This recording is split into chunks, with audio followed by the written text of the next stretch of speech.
Y vine aquí, tuve que salir de Egipto lamentablemente porque amenazaban mi vida. Vine a Estados Unidos y para mi sorpresa, estos tipos malos estaban aquí también. Estaban aquí en todas partes, usando las mismas tácticas que usaron en su momento en la Segunda Intifada, haciendo la misma protesta, los mismos kefiyeh, las mismas banderas. La misma quema de la bandera americana, todo igual. Esta administración está reconociendo los peligros de los hermanos musulmanes esta vez. ¿Hay esperanza de que realmente puedan designarlos como organización terrorista de la misma manera que lo son en tantos países árabes alrededor del mundo? Irónicamente, también la hermandad musulmana está prohibida en Egipto y no es islamófobo prohibir a la hermandad musulmana, ya que están tratando de usar esto como un escudo para protegerse de cualquier responsabilidad aquí en Occidente. Pero en realidad es una necesidad, por lo que no tenemos una agenda política para el bien de los musulmanes comunes como yo, hay que bloquear y prohibir. Estos radicales quieren empoderar a su propio grupo dentro de la política estadounidense, convirtiéndose en los gobernantes de este mundo occidental, convirtiéndolo en un sistema de califato. Y sus medios para lograrlo es a través de lo que ellos llaman yihad civilizacional que ellos también describen como, y cito, saboteando a Occidente desde dentro, todos ellos responsables de su retórica antisemita que encubren como antisionismo o como crítica a Israel. Esto no debería tolerarse. El antisionismo es antisemitismo. El antisemitismo es una plataforma para el antiamericanismo y el antioccidentalismo, y esto tiene que terminar.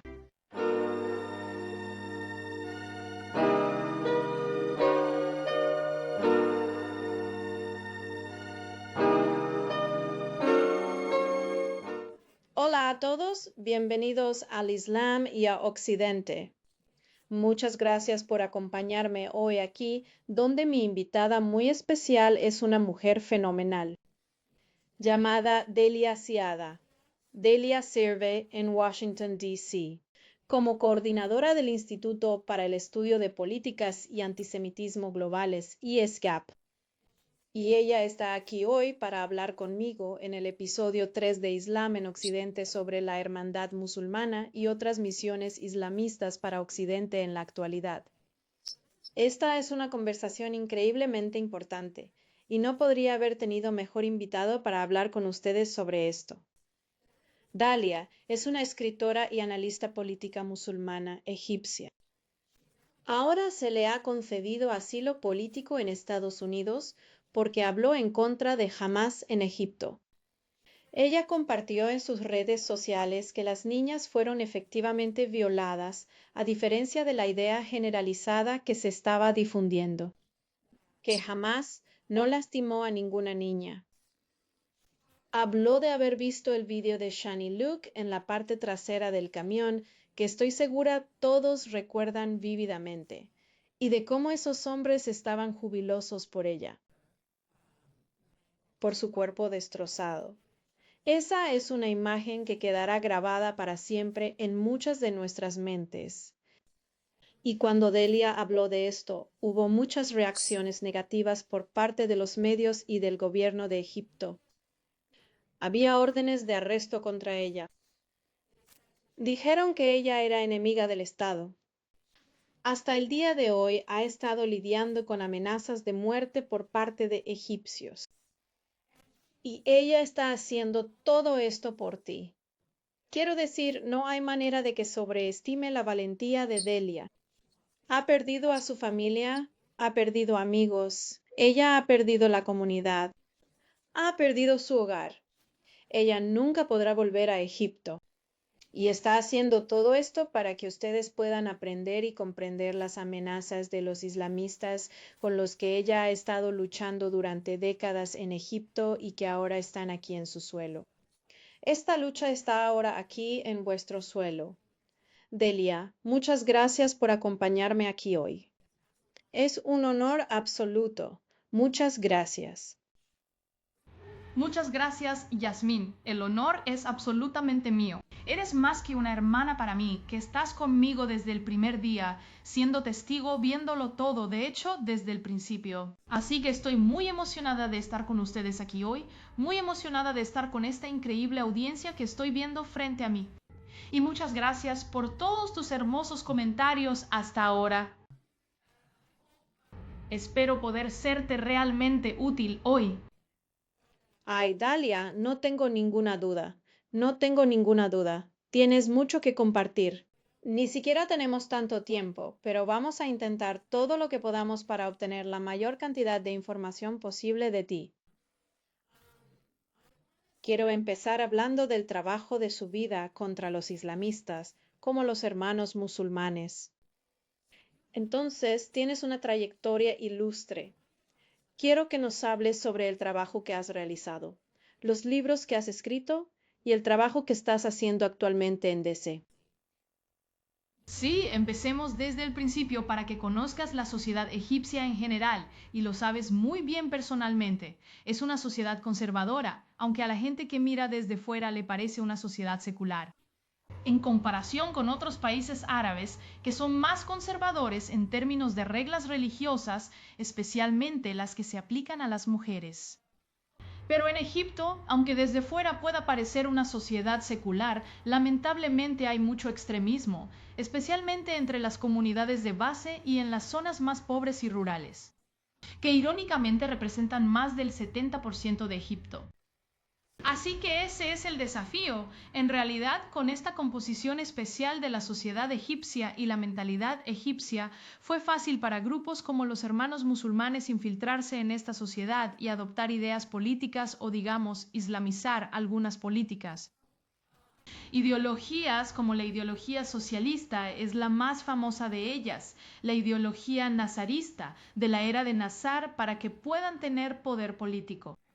Y esto es exactamente lo que hicieron durante 50 años, durante la segunda mitad del siglo XX, al adoptar lo que hoy conocemos como una causa palestina o Palestina como la llaman. Y desde entonces, esto se ha convertido en el centro de su reclutamiento y también de la obtención de legitimidad entre los egipcios.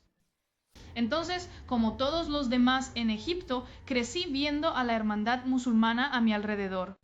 Pero mirándolos más bien, ya sabes, estaban en todas partes, como si yo fuera de Shobra, así que venían en el momento de las elecciones, distribuyendo cosas entre la gente. Tienen centros de salud, por ejemplo, en lugares donde el gobierno no puede ofrecer servicios de salud, por lo que normalmente parecen, ya sabes, simplemente grupos de caridad. Hacer cosas para la gente o proporcionar servicios a la gente cuando el gobierno no puede proporcionar estos servicios básicos.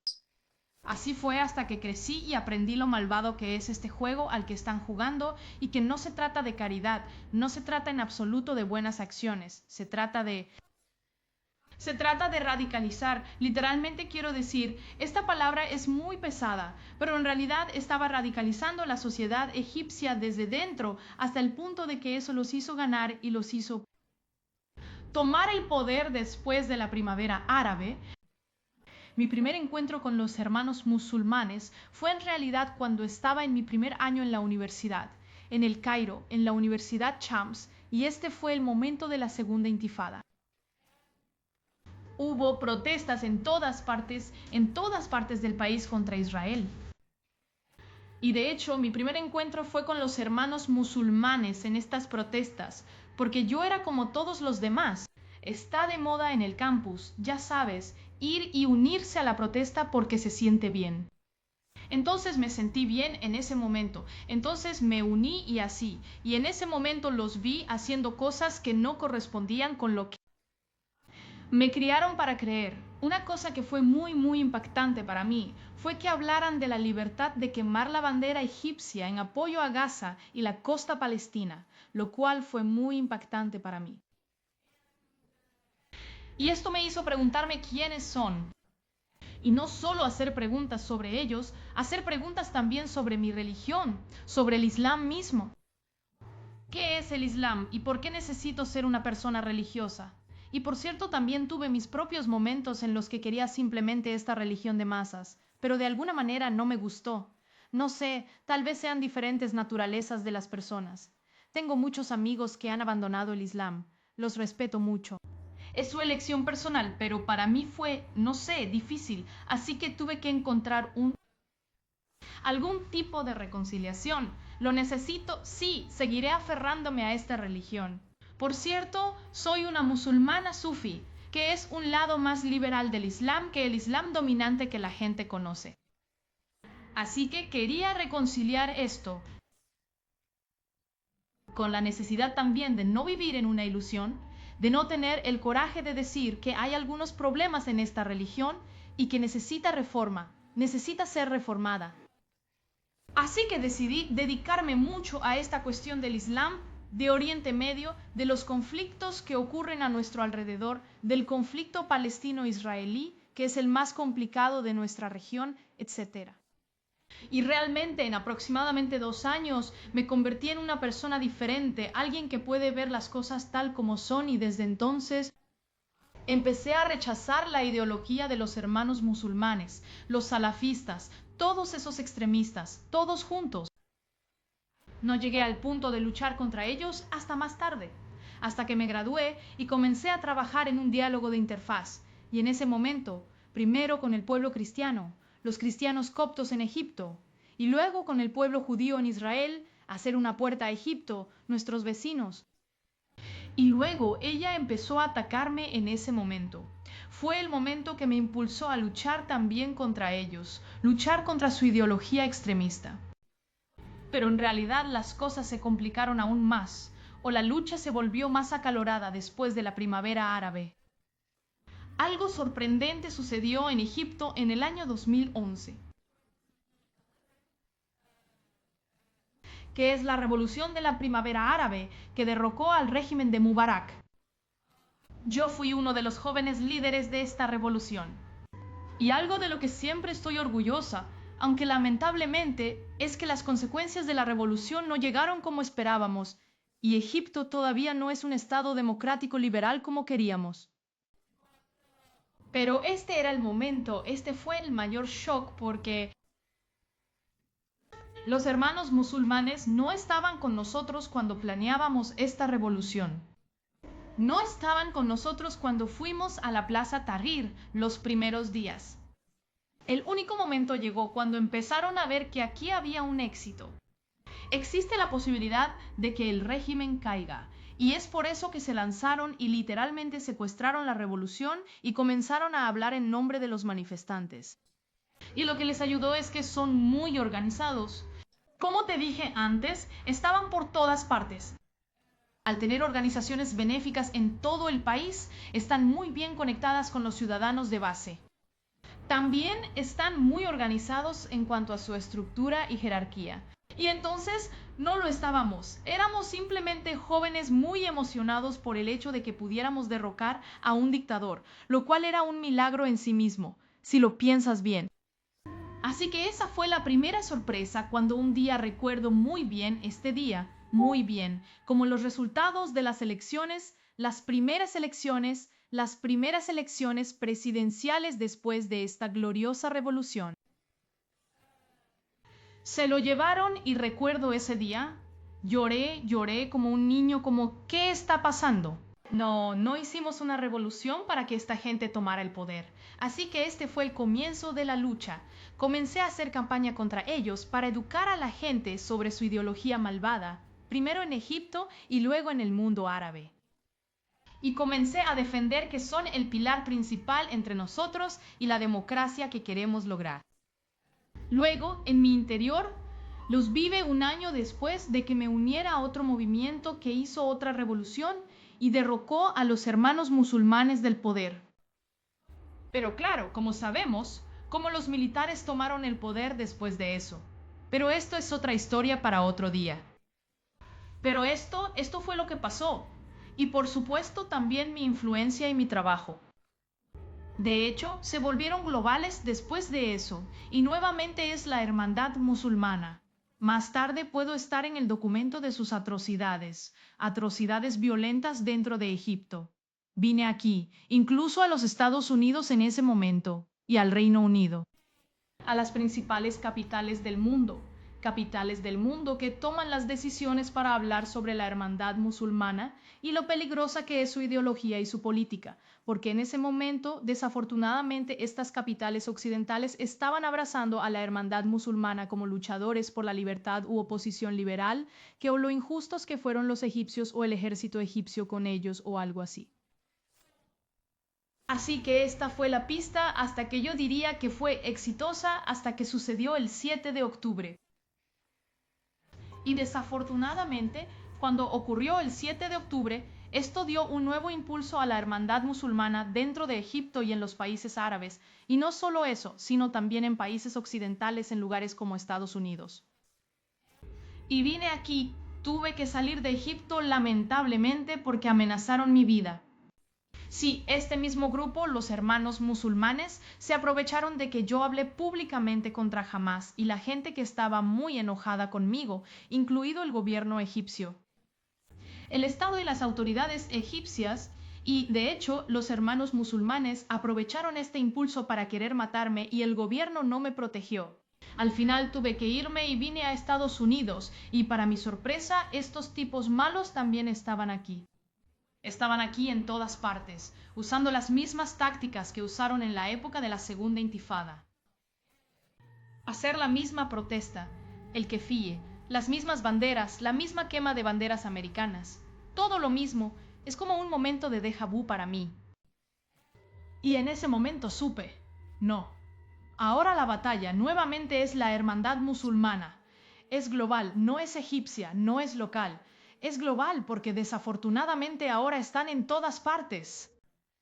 Entonces, ahora mismo, mientras hablamos, recientemente comencé un nuevo puesto que me dará aún más poder para hacer este trabajo. Una vez más, es el islamismo radical y también contra el antisemitismo con una organización llamada ISGAB, el Instituto para el Estudio del Antisemitismo y la Política Global. Soy su coordinador en Washington y espero que esto marque la diferencia. Sí, estoy segura de que hará la diferencia. Ustedes están haciendo un trabajo realmente increíble. Escribiste recientemente un informe muy completo sobre Mamdani en Nueva York. Y ese informe fue presentado a la Casa Blanca. Y creo que tu trabajo, destacar los peligros de los hermanos musulmanes, realmente está marcando una diferencia en esta administración.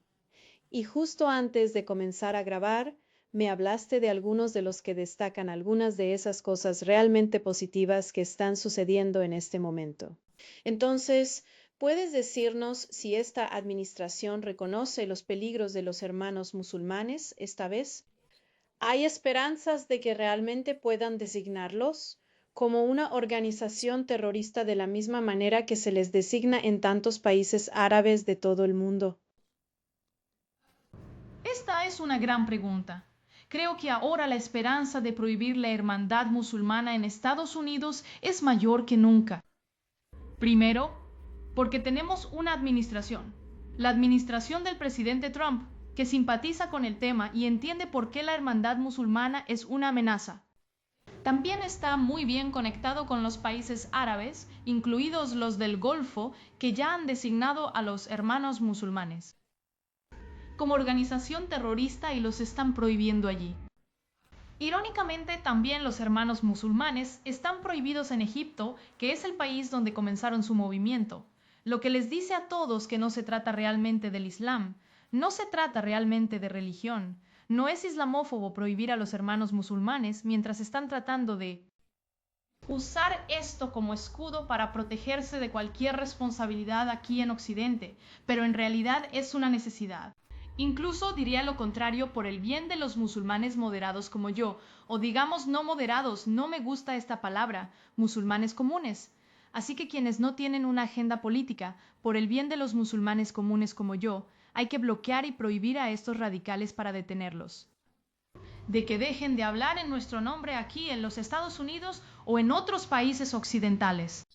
Por eso creo que hay muchas esperanzas de que esto suceda esta vez. Parece que el presidente Trump quiere cumplir la promesa que hizo desde el primer mandato. Desde que Trump ganó, ya sabes, hace unos años.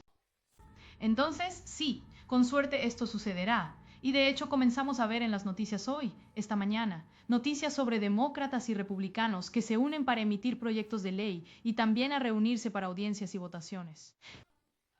Si designar o no a la organización terrorista Hermandad Musulmana. Y esto es nuevo porque normalmente el esfuerzo en el pasado estuvo dirigido por el senador Ted Cruz, que es republicano, pero los demócratas no participaron realmente.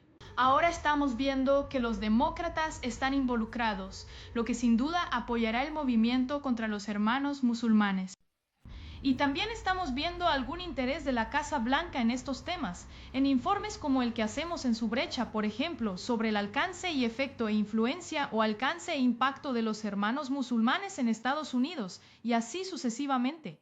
Así parecía, y también en realidad lo que desencadenó todo eso, lo que hizo que el altísimo nivel de formulación de políticas en los Estados Unidos, me refiero a que la Casa Blanca en particular prestando atención a esto, es lo que vimos recientemente en los últimos 2 años de cómo estos grupos alineados con la Hermandad Musulmana utilizaron el tema de Gaza o el conflicto palestino-israelí como una excusa para atacar la seguridad nacional de los Estados Unidos.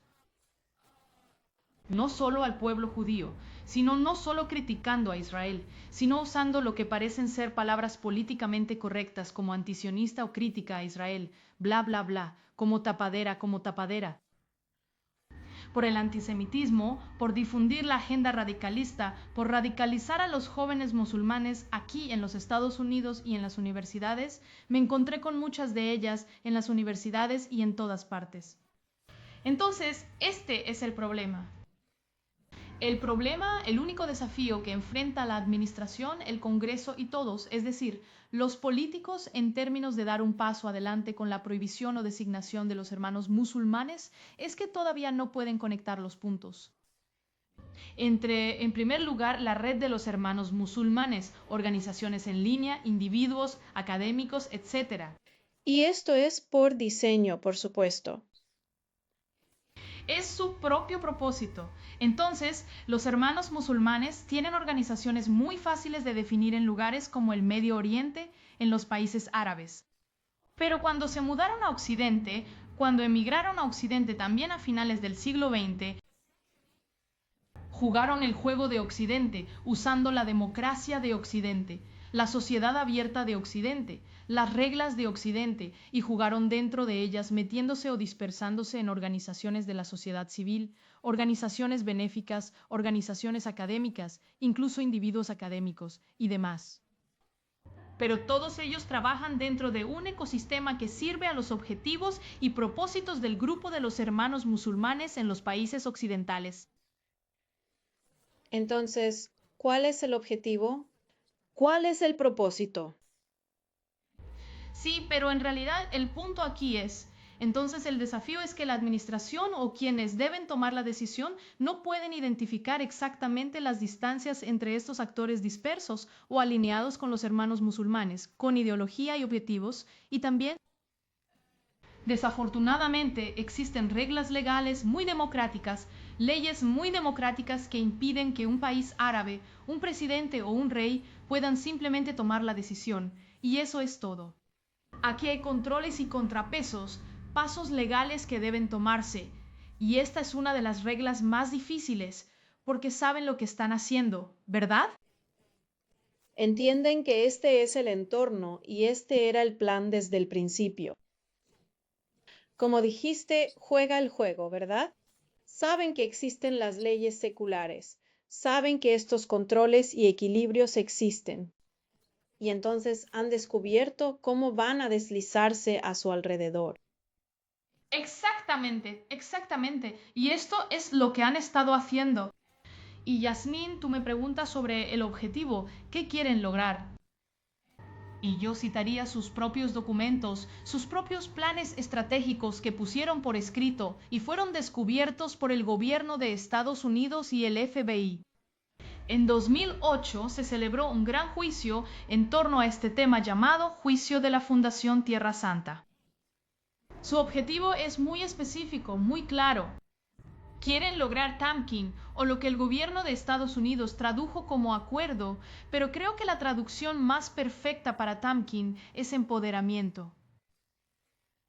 ¿Y quieren empoderar a quién exactamente? ¿Quieren empoderar a su propio grupo? Dentro de la política estadounidense, al establecerse, al convertirse en los gobernantes de este mundo occidental, al convertirlo en un sistema de califato. Y hay medios para lograrlo, es a través de lo que ellos llaman yihad civilizacional, que también citan, lo describen como un sabotaje a Occidente desde dentro por manos de su propio pueblo, por manos de los occidentales, por manos de estadounidenses comunes y corrientes. Ellos quieren dentro de ellos, de cierta manera, esto es lo que ambos están escritos, quieren ingresar a la hermandad musulmana, quieren ingresar a los estadounidenses de cierta manera para sabotear su propia civilización desde adentro. Y así se abre la puerta a la hermandad musulmana para que puedan construir su propio sistema de califato.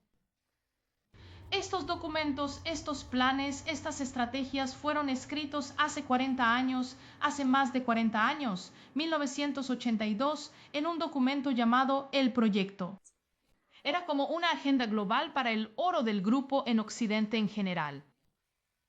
Y luego otro documento que se basó en el proyecto llamado Exable Anatomy Memoranda y que se centra específicamente en América del Norte. Y habla específicamente como si tuviera pasos muy específicos sobre lo que se debe hacer, a quién debemos dirigirnos, las tácticas que deben utilizar, etc. Y lamentablemente, después de 40 años o más, se sorprenderían de que ya han logrado la mayor parte de lo que prometieron lograr. Y en los últimos 2 años en particular, se desquitaron como un tiro posterior que los hizo ir más rápido por lo que vimos que sucedió en torno a los problemas de Gaza, las guerras de Gaza, el conflicto palestino-israelí y demás. ¿Y por qué es eso? Porque en realidad si vuelves a otros documentos que fueron hechos por uno de sus, cuando se conoce, ideólogos y líderes espirituales, no espirituales, es terrible.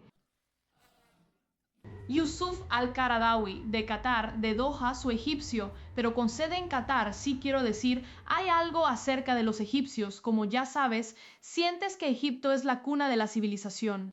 Lo sé, exportamos muchos problemas a la región. Estamos deshaciendo todo eso, Dalia. Estamos deshaciendo todo eso hoy, tanto como podamos. Las mujeres esta vez. Sí, absolutamente, absolutamente. Entonces, esto es exactamente lo que hicieron. Siguieron esta trayectoria que se sienten muy dedicadas. Lo siguieron hasta que obtuvieron el impulso de la guerra de Gaza. Lo que pasó después del 7 de octubre y la guerra de Gaza es que en realidad les dio la herramienta que Yusuf al-Qaradawi ha estado violando durante tanto tiempo. El trabajo de Yusuf al-Qaradawi está dirigido principalmente a los hermanos musulmanes en el extranjero. Porque en realidad su época también es la época en la que los hermanos musulmanes tuvieron que abandonar los países árabes e inmigrar a Europa y a Estados Unidos. La mayoría de ellos se encuentran en el Reino Unido y también en Canadá. Entonces es el momento en que su grupo, su movimiento se mudó, emigró a Occidente y tuvieron que adaptarse a eso. Entonces una de las enseñanzas de Yusuf al-Qaradawi, y estoy expresando lo que dijo, no hay nada que una a todos los musulmanes, como las minorías musulmanas. En los países occidentales no hay una sola cosa. Porque como saben, las minorías musulmanas provienen de diferentes orígenes, no todos son árabes. Entonces dijo que lo único que puede unirlos son las causas. Y la principal de estas causas es Palestina. Así que enfatizó el uso de Palestina, entre comillas, como la causa en torno a la cual unificar a los musulmanes, a las minorías musulmanas en los países occidentales y aplicar a otros grupos en estos países occidentales que puedan simbolizar con esta causa. Como podemos ver hoy, la izquierda radical es uno de esos grupos, por ejemplo, los progresistas, que la hermandad musulmana aquí en los Estados Unidos y en otros países occidentales en Canadá es un desastre. Pudieron alinearlos y usarlos para destruir estos países. Entonces estamos viendo, lamentablemente, los planes y la estrategia de los hermanos musulmanes se están desarrollando en estos momentos y nadie los frena. Nadie lo detendrá en seco y esto es realmente lo que estamos tratando de hacer. Así que espero que mediante sesiones educativas como la que estamos teniendo ahora, podamos detenerlos antes de que sea demasiado tarde, o hasta que los formuladores de políticas finalmente puedan tomar decisiones para simplemente criticarlos y poner fin a este peligro. Sí, mencionaste muchos puntos buenos, Dalia, y hay tantas cosas que quiero tocar, pero soy consciente del tiempo. Así que realmente quiero llevar esto a las soluciones, lo que podemos hacer ahora. Así que hiciste un muy buen comentario sobre cómo se esconden bajo la libertad religiosa, ya sabes. Entonces, si tienes a alguien como Ilhan Omar o Mamdani y no puedes criticarlos por, ya sabes, si Mamdani está diciendo que globalicemos la intifada y está apoyando muy claramente el terrorismo. Pero si criticas eso, es como, oh, está siendo islamófobo o está siendo un intolerante. Así que están usando esta tapadera, como la llamaste, para poder seguir haciendo su trabajo desapercibidos o no criticados. ¿Qué podemos hacer? ¿Cómo luchamos contra esto? ¿Cuál cree que es la mejor estrategia porque nos ha expresado claramente? ¿Cuál es el problema y a qué nos enfrentamos? ¿Cómo podemos luchar contra esto?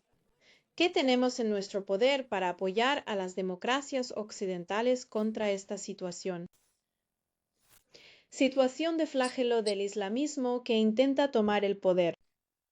Sí, muy buena pregunta, pero antes de responder a eso quiero decir una palabra sobre Mamdani y no estoy diciendo que adopte ningún camino político. Por cierto, solo soy un observador, alguien que vio esta película que estoy doblando antes en Egipto bajo la Hermandad Musulmana. Y solo quiero recordártelo. Las mismas cosas socialistas que nos acabas de describir exactamente. Es el mismo juego, el mismo juego. En realidad es el mismo manual, y solo quiero decir que respeto el resultado de la democracia. Sin embargo, lamentablemente es muy triste, pero al final del día ahora ha sido elegido democráticamente y para luchar contra eso debemos prepararnos para el siguiente paso. Ganó por un margen muy estrecho, no por la ideología que promueve, dicho sea de paso. Ganó porque no había competencia adecuada contra él. Entonces, un paso para derrotar a las personas que adoptan esta ideología como Mamdani, Hanomar, Rashid Atlaib, todas estas pandillas que conocemos muy bien, es brindar muy buenas alternativas contra ellos para librar esta batalla democrática contra ellos. Al mismo tiempo, debemos mantener a las personas conscientes de quiénes son realmente. Mira, hace 2 días, el viernes, Mamdani, lo primero que hizo fue estar en Puerto Rico, quiero decir, celebrando o lo que sea, pero fue a una mezquita y habló con la gente después, dio un discurso después de la oración del viernes, ¿sabes? Y les habló de justicia, de cómo el marxismo y esta ideología marxista, que por cierto no reconoce a Dios ni a lo divino en absoluto, les va a traer justicia social. Por eso está tratando de santificar o dar como una tapadera divina para su ideología, que realmente también es muy dañina. Pero o sea, y además anda vestido raro, lo vi vestido con una sudadera con poesía árabe encima. Se pone el kefiyé y adopta la causa palestina, pero espera un momento. Mamdani ni siquiera es árabe. Mamdani no es un habitante del Medio Oriente. Si quiere apegarse a alguna cultura, debería apegarse a su cultura india, ugandesa o africana. ¿Por qué exactamente se apega a la cultura árabe? Entonces, cuando miro más profundamente en esto, en realidad él está tomando o aprendiendo del manual de los dictadores árabes socialistas. Simplemente está tomando el playbox paso a paso. Por un lado, abogan por la justicia social. Oh, estoy aquí con esta ideología económica marxista obsoleta que viene a prometerles justicia social y del otro lado. Pero escuchen, sé que son personas religiosas y que aman tanto que realmente voy a jugar con ustedes este juego. Iré a la mezquita y rezaré con ustedes dentro de la mezquita, y luego me levantaré y pronunciaré un discurso después de la oración del viernes. Sí, tú y yo también compartimos los mismos antecedentes en Egipto. Quiero decir, ¿cuántas veces recuerdas a nuestro justo dictador? Estamos jugando exactamente el mismo juego, yendo a la mezquita el viernes, prometiendo, dando a la gente promesas vacías sobre la economía socialista que quieren construir y luego eventualmente practican la corrupción, roban el dinero y las vidas de la gente, destruyen negocios. Mandani está improvisando esto palabra por palabra. Está copiando este libro de jugadas palabra por palabra. Y lamentablemente, la gente está cayendo en la trampa. La gente está cayendo en la trampa, que es todo. Bueno, quiero decir, espero creer siempre que la democracia se soluciona sola. Y tengo una gran esperanza de que sí, de que pueda ganar una votación. Es posible que ya haya ganado una votación, pero su ideología no ganará a Estados Unidos. Estados Unidos es inmune a la radicalización. Y digo esto con mucha confianza. Esta es una sociedad de tendencia más liberal. Y de hecho, incluso dentro de su propio partido, el Partido Demócrata, ahora estamos viendo a los clásicos demócratas liberales sentirse irritado por lo sucedido, por el hecho de que los socialdemócratas estén ahora secuestrando su partido. Y Mandani ni siquiera lo es, se identifica como socialdemócrata, pero les digo por experiencia, es socialista, islamista, es una combinación terrible de socialismo e islamismo, lo peor en ambos, lo peor en islamismo y lo peor en socialismo. Y una vez más está siguiendo el manual del dictador árabe, justo, exactamente la misma combinación.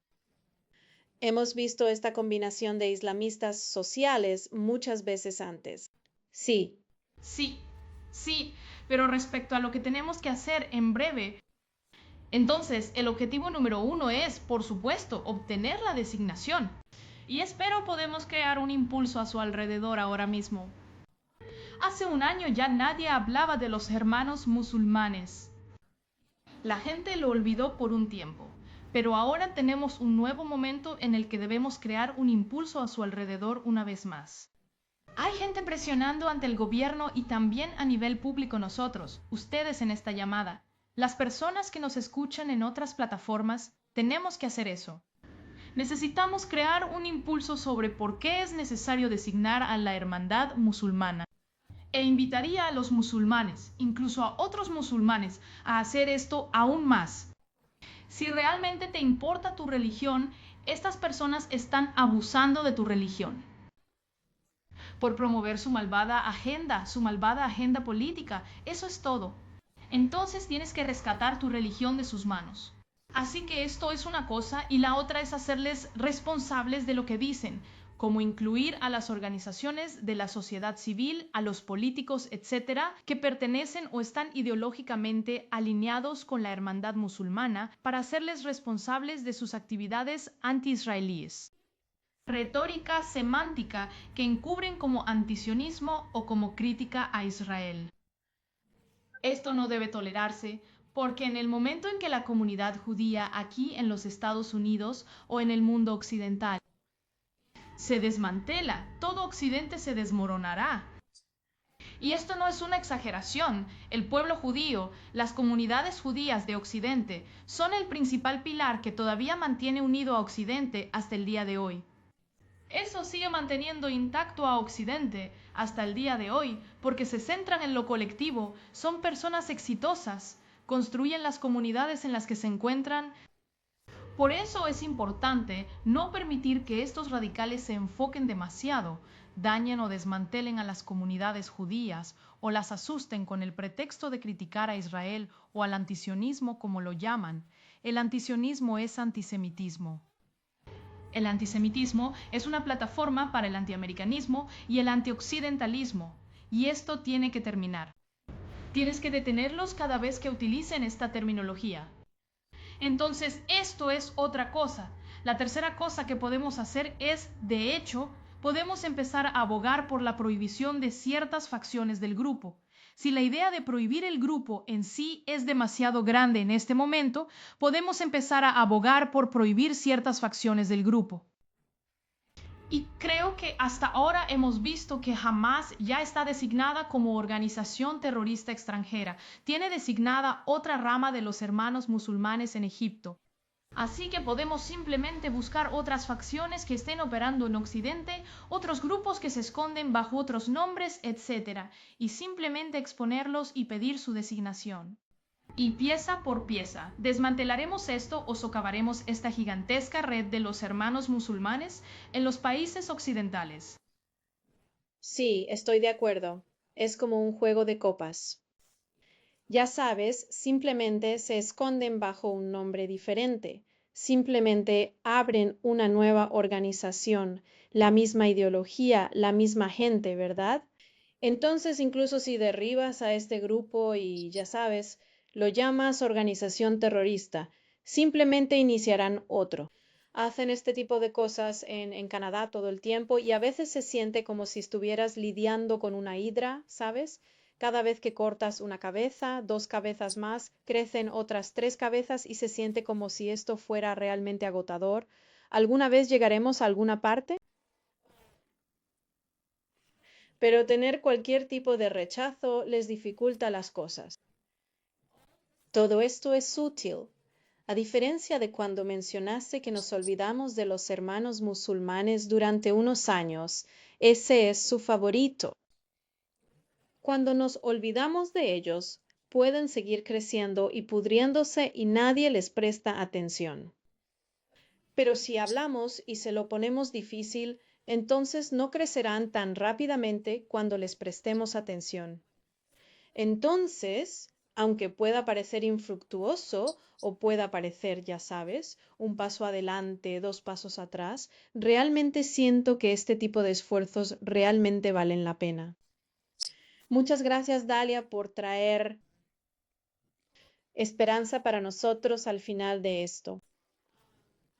Lo llevaré a la sesión de preguntas y respuestas ahora. Hay tantas preguntas y todavía tenía más de qué hablarles, pero tengo que compartirlas con mi comunidad aquí, con mi audiencia que vino a hablar con ustedes y hacerles estas preguntas. La primera que quiero preguntarte está relacionada con este tema del antisemitismo del que acabas de hablar.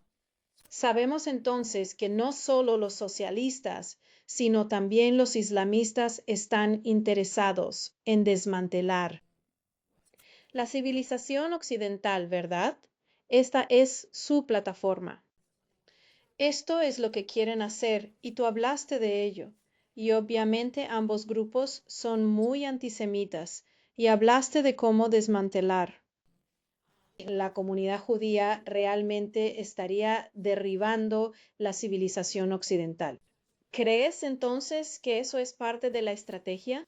Entonces, una de las preguntas principales aquí es, ¿qué nos pueden decir acerca de este odio genocida y cruel hacia el pueblo judío que tienen los islamistas y también los marxistas y los progresistas de todos lados? Tanto extrema izquierda como de extrema derecha, ¿verdad?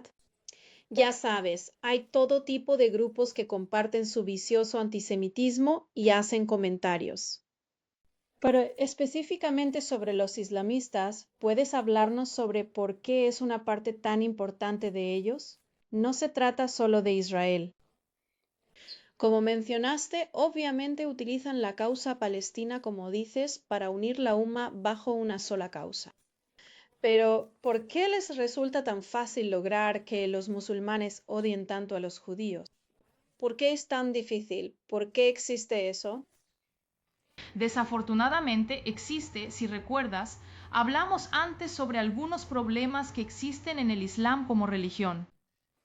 Así que debemos recordar que en los primeros días del Islam, el Islam comenzó en un ambiente desértico donde había tribus y estas tribus se mataban entre sí. Quiero decir, esta era la norma. Esto fue lo que está sucediendo todos los días. Se pelean por los recursos, se pelean por el poder político, que en aquella época estaba representado por la religión. Entonces quien quiera que sea, ya sabes, sigue a esta deidad principalmente, ya sabes, al Aslam y esas cosas como ídolos, y entonces, esto es más poderoso que esta tribu que sigue a otro ídolo y así sucesivamente. Entonces, cuando llegó el Islam, tuvo que jugar también a este juego. Cuando el Islam comenzó en este ambiente tribal y tuvo que jugar este juego, el propio profeta Mahoma no era un líder espiritual. Fue un luchador, un líder militar, un comandante militar y también un líder político. Esto es algo que la gente a veces ve como una crítica al Islam, pero aquí estoy hablando de hechos. Quiero decir, estos son hechos. Entonces, una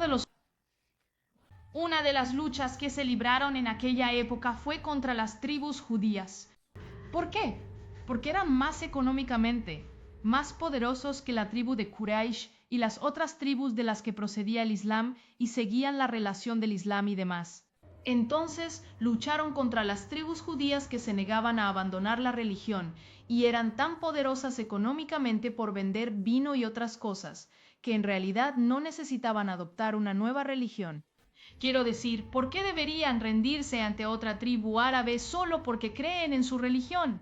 Pero de todos modos, lucharon contra ellos y por eso la tribu más famosa era Jaibar. Y quizás muchos de ustedes estén familiarizados, especialmente con aquellos que vienen de origen árabe o saben árabe, porque en realidad se usó en protestas que ocurrieron recientemente, donde la gente llamó a Jaibar, Jaibar, y a Yahud, Jaish Muhammad Sufa Yaud, lo que significa que, oye, todo el pueblo judío, haremos con vosotros lo que el profeta Mahoma hizo con Jaibar, o el ejército de Mahoma hizo con la tribu de Jaibar. Entonces, ¿qué le hizo el ejército de Mahoma a la tribu de Jaibar? Genocidio total. Los mataron a todos. Entonces, esto es lo que pasó. Así que esta historia estuvo enterrada en nuestra herencia islámica durante tanto tiempo, durante décadas, durante cientos de años. Fue enterrado en cada momento. No fue mencionado en las enseñanzas. Hasta los años 1970 y 1980, con lo que yo llamo la era del renacimiento islámico en la región, la era en la que triunfó la revolución islámica en Irán, y luego esto inspiró a otros grupos políticos islamistas, como los hermanos musulmanes en Egipto, a desempeñar un papel político cada vez más amplio, y para lograrlo necesitaban encontrar una causa que movilizara a la gente. ¿Y cuál fue la causa más fácil en ese momento? Estamos hablando, por cierto, de una era comunista que precedió a ese periodo. En esta era comunista, liderada por Gamal Abdel Nasser, también querían encontrar un enemigo común para promover su ideología arabista. Y el enemigo más fácil al que podían referirse en ese momento era Israel. Es el único país de este enorme lienzo árabe que no habla árabe. Es pequeño, así que pensaron, ya sabes, es recién nacido y pequeño, recién nacido y pequeño. Así que pensaron que iríamos allí y los estrellaríamos literalmente. Me refiero al comandante sirio, el comandante del ejército sirio en 1967. Dijo que iremos allí y estrellaremos a Israel en 6 horas, 6 días después. Israel tomó todos sus territorios, como Egipto, Siria, Líbano y otros lugares. Entonces esta es la historia.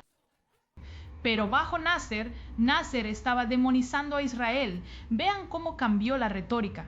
Entonces Nasser estaba diciendo, Israel, ¿por qué nosotros, como árabes, deberíamos odiar a Israel?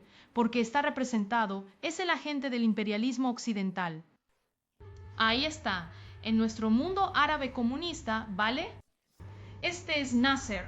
Cuando los islamistas, como los hermanos musulmanes que lo hicieron, quisieron aprovechar el éxito de este odio que Nasser estableció, no quisieron usar las mismas palabras como imperialismo occidental, por lo que no coincide con su ideología y su audiencia.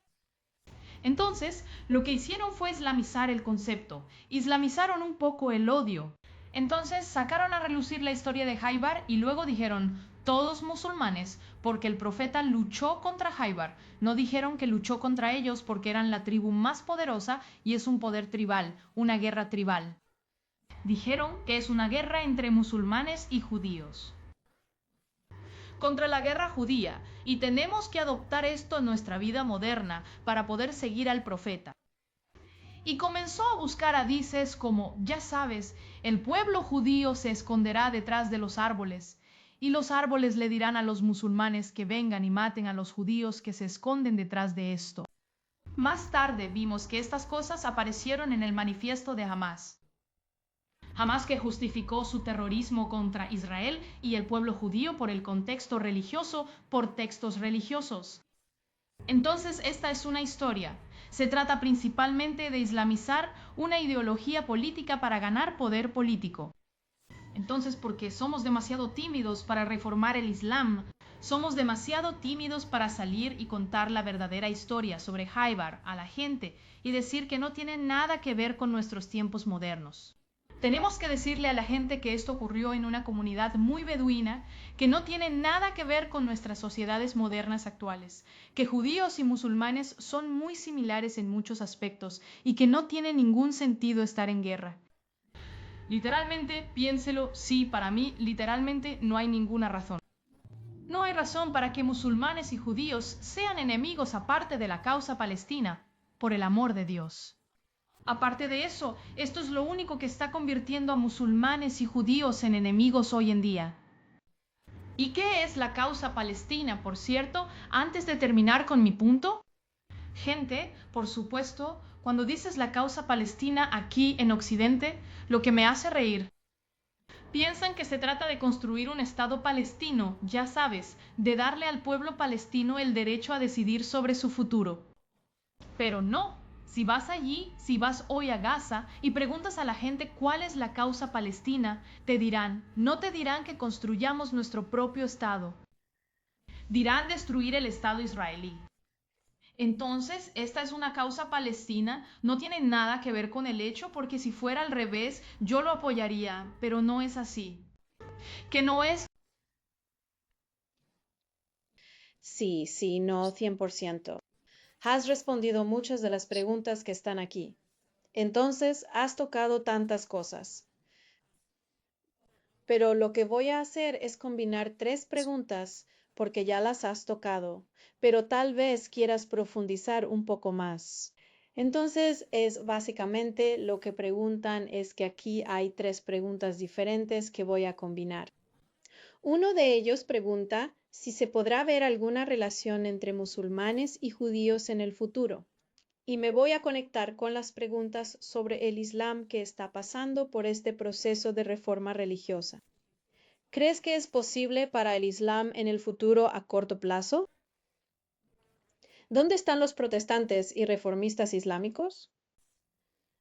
¿Crees que los fundamentos del Corán son inherentemente una religión de conquista como ninguna otra? Si eso es en gran medida correcto, ¿cómo puede ser que el futuro sea de tolerancia e igualdad? ¿Existe una versión del Islam que pueda ser una libertad inclusiva para todos? Básicamente dijiste de que los musulmanes son demasiado tímidos para hablar contra los islamistas o los radicales dentro de ellos. Háblame un poco más de ser demasiado tímido, porque mira lo que pasó. Aunque es un poco más fuerte que tímido, ¿verdad? Hay un miedo asociado a eso.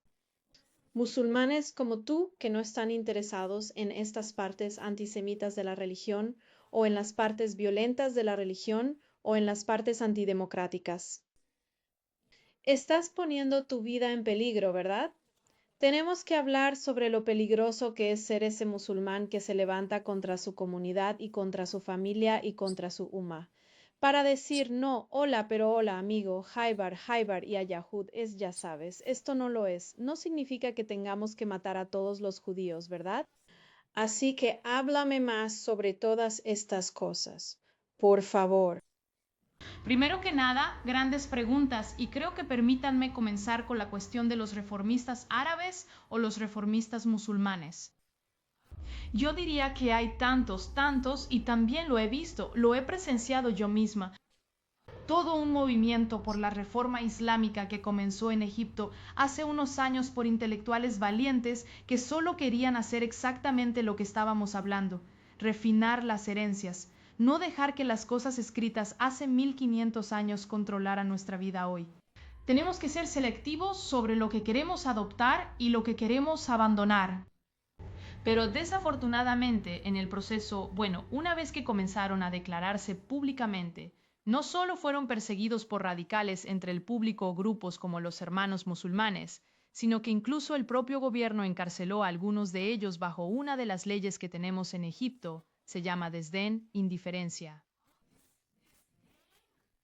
De religiones, espero estar diciendo bien. Sí. El desprecio por las religiones, sí, y de hecho lo utilizan como herramienta para castigar a los reformistas.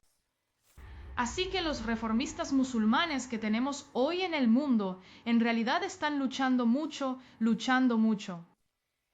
Y conozco muchas historias de personas como yo que tuvieron que vivir en circunstancias diferentes, por supuesto, solo porque hablaban en contra de esto. Entonces, es un desafío. Es difícil, pero hay personas valientes y maravillosas que lo están haciendo. Solo necesitan apoyo, necesitan estar adecuadamente organizados. En el mundo occidental, creo que grupos como Clarity Coalition, por ejemplo, son uno de los grupos más sorprendentes en los que he estado involucrada. Incluye personas de todos los ámbitos de la vida, todos los que puedas imaginar, que se unen, incluidas personas religiosas, personas que no son religiosas, personas de Medio Oriente, personas de Estados Unidos, Canadá y otros países europeos, hombres y mujeres, diferentes grupos de edad, todos los ámbitos de la vida que se unieron. Y lo que creo es el primer esfuerzo para organizar las voces de los liberales. Juntos en el mundo occidental para combatir estas olas de odio controladas por el pulso, los progresistas, la izquierda radical y también el islamismo radical. Porque ahora es una guerra real, La cuestión de trabajar en el lado teológico también sigue siendo un gran desafío, porque les cuento mi experiencia, por ejemplo, fui a varias mezquitas aquí en los Estados Unidos como una ola de exploración, honestamente más que de adoración. Porque quiero entender la estructura de los musulmanes aquí en Estados Unidos. Y me sorprendieron algunas de las mezquitas en las que entré. No pude quedarme ahí ni 5 minutos y tuve que salir corriendo. Me sentí asustada, no me sentí segura dentro de la mezquita. Una de las cosas, ya sabes, cuando lo pienso, es que este debería ser el lugar donde te sientes más seguro. No podía sentirme segura, no pude quedarme allí ni 5 minutos, pero al contrario en otras mezquitas, y te sorprenderás cuando te diga que están dirigidas por estadounidenses negros. No son de origen de Medio Oriente ni nada parecido, son increíbles. En una de las mezquitas de Atlantic City, yo asistía los viernes, termins, y el tema era sobre terrorismo, por lo que condenó a Hamás. ¿Puedes creer esto? Dijo esto a una multitud musulmana. Y dijo que tenemos que denunciar esto. Y cuando le pregunté más tarde, descubrí que está involucrando a su comunidad allí con la comunidad judía en Atlantic City. Asombroso, esto fue lo que trajo mucha esperanza a mi corazón. Voy a interrumpirlos por un segundo y decirles que estos son los imams que deberíamos ver. En cambio, estamos viendo a los imams Sarah Wahaj, ¿verdad? Él está en todas las noticias y es quien está de pie y sonriendo a todos los políticos. O los partidos repatrocinados por todo Estados Unidos. Sí, porque estos imanes moderados, dicho sea de paso, que ponen su identidad estadounidense en primer lugar, no su identidad islámica, sino su identidad estadounidense en primer lugar. ¿Por qué no son ellos los que están en primera línea? ¿Por qué no son ellos quienes representan a los musulmanes? ¿Por qué? Porque desgraciadamente los islamistas políticos Los grupos alineados con los hermanos musulmanes son quienes secuestraron la narrativa sobre el Islam en Estados Unidos y otros países occidentales. Y están jugando muy bien con eso. Lo mismo ocurre con los responsables políticos, quiero decir. Entonces, este es el desafío. En el aspecto teológico, es un desafío cada vez mayor. Y tiene que suceder a nivel estatal, tiene que venir de arriba hacia abajo. No sucederá a través de actividades como las que hacemos nosotros y demás. Así que la reforma es un gran dilema, un gran problema, pero tengo muchas esperanzas. A pesar de todo, soy muy optimista. Sí, a la pregunta sobre ¿hay esperanza de paz entre musulmanes, judíos, árabes e israelíes? Sí, lo hay, más de lo que puedas imaginar. Mire, mientras salgo de Egipto y hasta hoy sigo recibiendo amenazas y cosas horribles. Pero también recibo mensajes de jóvenes, jóvenes egipcios, jóvenes árabes, que simplemente me dicen, ya sabes, estás haciendo exactamente lo que nosotros queremos hacer, pero tenemos demasiado miedo para salir y hacerlo. Entonces estas personas existen, solo que todavía no tienen poder, tienen miedo y no están organizados. Entonces creo cada uno de nosotros, gente como tú, Yasmín, sí, yo ya sabe, cada vez que puede hablar, en realidad está hablando en nombre de ellos. Les estás dando voz, les estás empoderando. Por eso creo que debemos hacer esto cada vez más. Necesitamos hablar cada vez más de esto sin ser tímidos y sí, lo has dicho bien, no es solo tímido. Necesitamos tomar medidas reales para reformar nuestra religión. Reformar el Islam, perdón por decir mi religión, para evitar otros desastres en el futuro. Este es un gran desafío, pero es factible. Sí, hermoso. Está muy bien dicho. Ya sabes, si no fuéramos optimistas empedernidos, no estaríamos haciendo este trabajo. Me encanta todo lo que dijiste y solo quería reiterar 2 puntos que mencionaste. Número 1, ser valiente, hablar claro, decir la verdad. Esto es muy importante. Y luego, número 2, elevar también esas voces valientes, porque creo que esa es la responsabilidad de Occidente en este momento. Es su responsabilidad dejar de alzar las voces de los radicales, las voces de los islamistas. Siguen haciendo eso, siguen mirándolos y pensando, bueno, esos son los auténticos musulmanes, ¿verdad?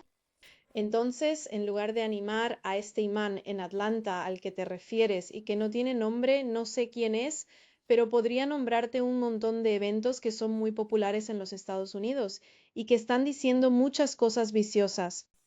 Cosas antisemitas pro Hamas, ¿verdad? O en Canadá y también en toda Europa. Así que es nuestra responsabilidad levantar las voces que coinciden con nosotros cuando hablamos de liberalismo, democracia y libertad, en lugar de levantar las voces de aquellos que creemos que son auténticos y que van a decir cosas como globalizar la intifada. Y contar con el apoyo de tantos idiotas útiles en Occidente que piensan, bueno, eso es el Islam. Oh, bueno, voy a apoyarlos porque no quiero ser islamófobo. Entonces es de 2 partes. Somos los que somos de la comunidad. Necesitamos ser más valientes, y aquellos de ustedes que están fuera de la comunidad musulmana deben animarnos y ayudarnos a ser más valientes. Sabes, te felicito mucho, Dalia, por hacer ese trabajo. Te aprecio mucho. Todos aquí simplemente te envían mensajes de amor y adoración. Espero que tengas la oportunidad de mirar el chat y ver todo el amor que viene hacia ti y que mereces, ya sabes, amor infinito. Infinito de este universo por el trabajo que estás haciendo. Antes de dejarte ir, quiero asegurarme de que hayas dicho todo lo que querías decir, que no queda piedra sin remover, que no quieres expresarnos algo que no has tenido la oportunidad de expresar o compartir con nosotros donde podamos seguirte y apoyarte.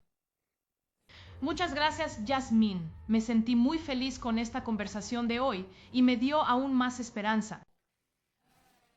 Y creo que al final ganaremos. Esto es algo de lo que no tengo ninguna duda. No importa cuán largas o fuertes sean las voces de las fuerzas del mal, eventualmente ganaremos. Es solo cuestión de tiempo, siempre y cuando estemos dedicados a la causa. Así que espero también que continuemos esta conversación. Es muy fácil encontrarme en línea. En realidad es mi nombre Dalia Siada, todo junto. En todas partes, en todas las plataformas de redes sociales. Así que donde quiera que vayas, simplemente pon este nombre y me encontrarás. Nuevamente muchas gracias, sí, a mí por todo. Siempre es maravilloso hablar contigo. El honor es mío, Dalia. El honor es mío. Así que todos vayan a cualquier plataforma de redes sociales, encuentren a Dalia allí, retuiteen sus cosas, compartan sus cosas, sean valientes. Ya sabes, Dalia está arriesgando su vida. Para difundir este mensaje, por favor ayúdala a difundir este mensaje. Haz todo lo que puedas para elevar su voz. Y queremos ahogar lo más posible las voces de los radicales. Dalia, muchas gracias de nuevo. Realmente te aprecio, te amo y te adoro. Y no puedo esperar para abrazarte cuando venga a verte a DC. Gracias, lo espero con ansias. Gracias, Yasmín. Gracias, cuídense todos. Adiós. Adiós. Gracias por escuchar, mirar o acompañarme en el podcast de Yasmín Muhammad. Si la conversación de hoy te conmovió, te lo pido, por favor no dejes que termine aquí. Mi trabajo trata de hacer brillar la luz donde se permite el silencio y el sufrimiento crece. Se trata de defender a aquellos que son castigados simplemente por pensar libremente, por cuestionar, por querer vivir su verdad. Si esto también te importa, ayúdame a seguir adelante. Suscríbete a mi canal de YouTube. Comparte estas historias e involucra a más personas en esta conversación. Y si quieres ir un paso más allá, puedes donar o convertirte en colaborador mensual a través de yendo a yasminmohamed.com. Su apoyo me ayuda a seguir produciendo este contenido, participando en la promoción y llegando a aquellos cuyas voces a menudo son silenciadas. También puedes seguirme en Facebook, Instagram y Twitter para unirte a mí, unirte a la conversación y compartir estos mensajes para que puedan llegar a más personas que necesitan escucharlos. Su voz, su compromiso, su apoyo realmente marcan la diferencia. Gracias por apoyarme, por elegir el coraje sobre la comodidad y por ayudar a construir un mundo donde la libertad de pensamiento no sea un crimen. Hasta la próxima, sé valiente, haz ruido y nunca dejes de cuestionar.